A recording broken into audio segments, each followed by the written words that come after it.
Hi, I'm Eric Prystowsky. Welcome to another segment of EP on EP.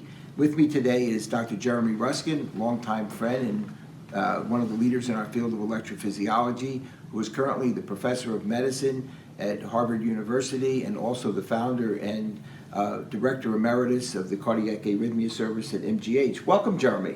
Thanks, Eric. It's nice to be here. So, you've done so much, but what I really would like to talk about today is sudden cardiac death work. And you published a seminal paper back when in the New England Journal on program STIM and sort of thinking of how to treat people with who've had a cardiac arrest. Take us back there a little bit and tell us what your thinking was then, and then kind of from there why we made transitions to a different way of approaching the problem. Well, I think it's important to give you the history in terms of where things are when I started working in that field. So remember, back in the 70s, the work started in the late 70s, sudden cardiac arrest was and still is a very common problem. But the management, the thinking was that these were all either MIs or acute ischemic events. And patients were, those who were lucky enough to get resuscitated, were admitted to the hospital. They typically had a cardiac cath with a coronary angiogram. And if they didn't have intervenable disease, they were, if they were lucky, put on a beta blocker and sent out. And that was it. That was the workup. And the assumption was that there was no sort of substrate problem here, that this was typically an ischemic problem, Right. and that you treated the ischemia and let them go. And what we knew then was that the recurrence rate was about 35%, Right. with a phenomenal mortality rate. So when we looked at these patients coming into the hospital, just looking at things as simple as an echo, it became obvious that a lot of these people had significant LV dysfunction. And they had not had an acute MI. And we, because it was the early days of program stimulation, wondered about whether or not these were, in some people, substrate abnormalities, and whether or not inducible VTs may play a role in some of these people. And in fact, with program stimulation, about 60% of them had inducible rapid monomorphic VT. That was new. Right. You know, there had been one earlier study in out-of-hospital arrest using lower grades of stimulation than we used that said there was no inducibility.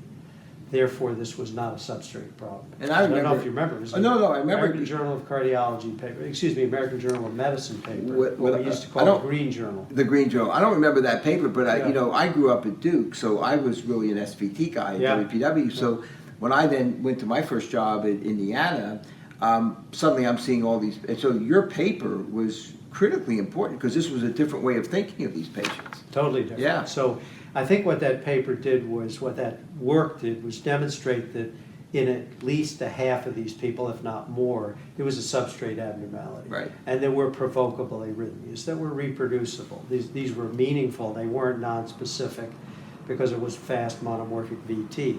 The other thing that we saw was that LV dysfunction was a very powerful predictor of recurrence. So we found that inducibility and suppression and LV dysfunction interacted in a very powerful way. So that if EF was under 40 and you had an inducible arrhythmia, you had a very high recurrence rate.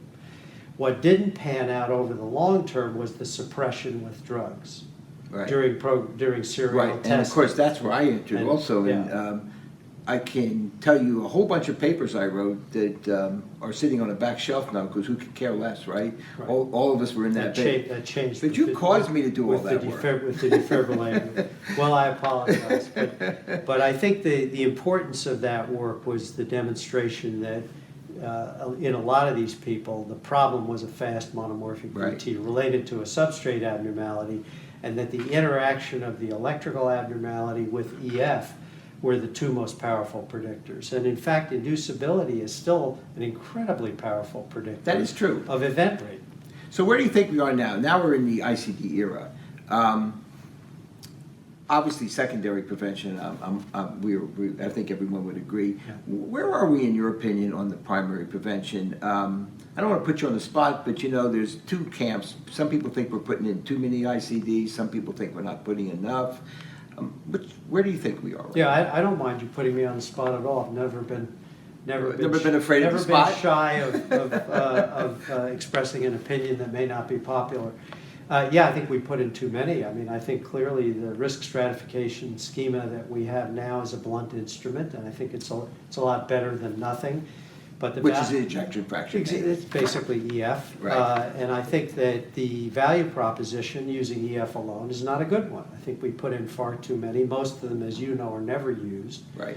And for some reason or other, the impetus behind all the work on risk stratification is, at least from my perspective, seemingly ground to a halt. And I think that's very disappointing. I think we really have an obligation to resurrect all of that. Right.